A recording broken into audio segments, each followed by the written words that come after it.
अपराधियों में डर, आमजन में विश्वास, उसी क्रम में लगातार कोटा शहर पुलिस द्वारा इस वर्ष कार्रवाई की गई। कोटा शहर की एक पेक्युलरिटी है कि यहाँ पर कोचिंग छात्राएं पढ़ने आते हैं, तो सबसे ज़्यादा हमारा जो फोकस रहा है वो कोचिंग एरियाज़ पे रहा है। एक तो वेलफेयर स्टूडेंट्स के लिए, दूसरा वहाँ पर किसी भी तरह की आपराधिक गतिविधि ना हो, और उसमें स्पेशली वहाँ पर मादक पदार्थ की जो तस्करी है उस पर कैसे अंकुश लगाया जा सके, ऐसे स्थानों को चिन्हित किया गया है, ऐसे व्यक्तियों को चिन्हित किया गया और उन पर कार्रवाई कर उनके विरुद्ध केसेस दर्ज किए गए। स्पेशली कोचिंग एरिया के ही में NDPS और उसमें गांजा जो सप्लाई है उस पर हमने विशेषकर फोकस कर लगभग 65 हमने प्रकरण दर्ज किए हैं सिर्फ कोचिंग एरिया से लेकर। उसके अलावा जो हमारे उसमें नवाचार रहे हैं, वो चाहे वो मेटा से कोलैबोरेशन हो, चाहे KSOS पैनिक बटन लॉन्च हो, जो कालिका पेट्रोलिंग यूनिट है जो एक महत्वाकांक्षी एक योजना है जिसमें 20 यूनिट्स कालिका पेट्रोलिंग यूनिट महिलाओं की स्पेशली जिस पर सबसे ज़्यादा जिनका फोकस कोचिंग एरिया में रहेगा वो लॉन्च की गई हैं। उसके अलावा लगातार उनसे सीधा संवाद जो नीचे लेवल से लेकर ऊपर मेरे स्वयं के लेवल तक सीधा संवाद किया जा रहा है। एक स्टूडेंट जो हमारी विंग है जो उस पर लगातार उनसे संपर्क में रहती है, उनकी किसी भी कोई अगर परेशानी होती है उसका त्वरित निस्तारण हो, इस हेतु हम ध्यान रखते हैं। अभय कमांड कंट्रोल में एक स्पेशल नंबर हमने उनको इशू कर रखा है जिस पर जो भी अगर हमारे पास कंप्लेंट्स आती हैं उनका त्वरित निस्तारण होता है और रिकॉर्ड मेंटेन किया जाता है।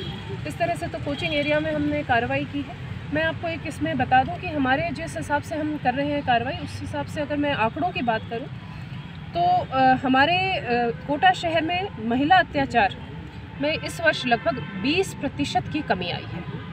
और जो ITSSO कंप्लायंस है, मतलब कि उस अत्याचार अगर कोई केस दर्ज हुआ है तो उसकी 2 माह के भीतर त्वरित और एक गुणवत्तापूर्वक अनुसंधान करना, तो उसमें हमारी जो पिछले वर्ष 58% थी, अब की बारी हमारी जो एफिशिएंसी है वो इम्प्रूव होकर 69% हुई है।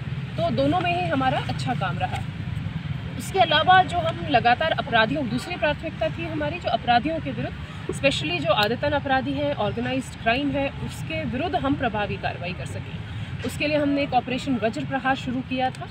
ऑपरेशन वज्र प्रहार के तहत हमने लगभग 720 हमने अपराधियों की गिरफ्तारी की है और उसमें एक जो निरोधात्मक कार्रवाई की है वो लगभग 890 के विरुद्ध की है। और हम जो अल सुबह जो टीम्स गठित करके और उन पर हमने दबिश दी, एरिया डोमिनेशन किया, तो उसमें लगभग हमने NDPS में 13 प्रकरण, 91 आर्म्स एक्ट में प्रकरण दर्ज किए हैं। ऐसी आबकारी में भी हमने मुकदमे दर्ज किए हैं। और जो इनामी अपराधी हैं उनके विरुद्ध हमारी लगातार अच्छी कार्रवाई रही है। लगभग हमने 720 इनामी अपराधी गिरफ्तार किए हैं, जिसमें कि 50,000 के भी, 25,000 के भी इनामी अपराधी थे। तो इन सब की कार्रवाई से जो उसमें भय देखने को मिला अपराधियों में, तो जब भी पुलिस को कोई सूचना मिलती थी अरेस्ट करने जाने के लिए, तो ऐसे अपराधी मतलब भय के कारण भागे भी वहाँ से, जिसकी वजह से लगभग 28 से 30 को चोटें भी आई।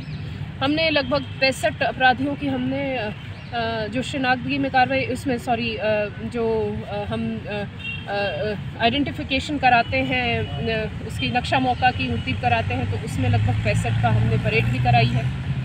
इसका जो परिणाम रहा है वो रहा है कि जो IPC में, हमारे IPC में भी इस वर्ष लगभग 20% 18% की कमी आई है।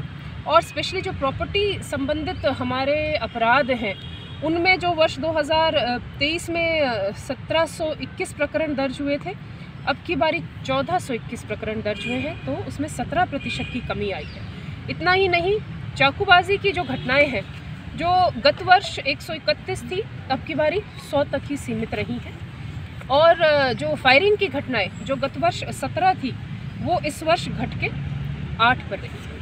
ये मैं मानती हूँ कि एक इम्पॉर्टेंट कदम है, लेकिन मैं चाहती हूँ कि इससे भी बहुत ज़्यादा कमी रहे।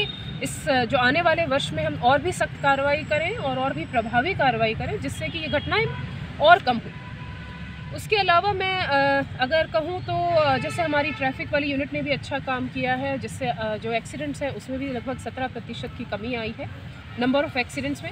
हमारा जो अभय कमांड सेंटर है, अभय कमांड एंड कंट्रोल सेंटर, उसमें हम अभी लगभग 60 कैमरेज वर्तमान में सक्रिय मोड पर हैं। इस वर्ष 125 नए कैमरे जुड़े हैं और आने वाले वर्ष में जो टारगेट है वो है 520 नए कैमरेज और लगाने का। उसकी बिल्कुल प्रक्रिया अब लास्ट स्टेज पर है और जल्द ही पूरा जो शहर है वो कैमरेज से कवर्ड होगा। ये क्राइम को प्रिवेंट करने में, क्राइम को डिटेक्ट करने में एक बहुत बड़ी उपलब्धि होगी कि जो सारा पूरा अपना कोटा शहर है वो अभय कमांड कंट्रोल की निगरानी में होगा। उसके अलावा जो हमारी AHTU टीम है उसकी भी लगातार प्रभावी कार्रवाई रही है। स्पेशली जो कोचिंग के छात्र हैं वो यहाँ से कई बार चले जाते हैं, तो कोई भी आज के समय पर हमारा ऐसा केस रीसेंट वाला नहीं है जो कि अनट्रेस्ड हो। सभी बच्चों को हम दस्तयाब करने में सफल रहे, बल्कि जो पुराने भी बच्चे थे उनको भी हमने दस्तयाब किया है। जैसे एक केरला से हम लेकर आए थे बच्चे को दस्तयाब किया था, हिमाचल प्रदेश से, मथुरा से, अलग अलग राज्यों से भी जाकर हम लगातार बच्चियों को दस्तयाब कर रहे हैं। आज के समय पर जो मुख्य एक अपराध जो उभर कर आ रहा है वो साइबर क्राइम है। उससे सबसे ज़्यादा बहुत लोग प्रभावित भी रहते हैं। तो उसमें एक तो साइबर अवेयरनेस, क्योंकि उसका एक सबसे मुख्य एक जो रहता है स्टेप रहता है वो साइबर अवेयरनेस रहता है, जिससे हम बच सकते हैं। उसके लिए हमने लगभग इस वर्ष 35,000 लोगों के बीच जाकर, पुलिस ने स्वयं जाकर और साइबर अवेयरनेस का काम किया है। लगभग 5.5 करोड़ के लगभग राशि होल्ड कराई है, जिसमें से 1.5 करोड़ राशि वापस खातों में भी गई है जो पीड़ित हैं उनके। और इसके अलावा जो पूरी जो एक टीम है और उसने पुलिस की जो प्रेजेंस है, चाहे वो सायंकालीन गश्त को लेकर हो, चाहे रात्रिकालीन गश्त, चाहे नाकाबंदी, तो एक जो पुलिस की स्ट्रॉन्ग प्रेजेंस एक शहर में, कोटा शहर में होनी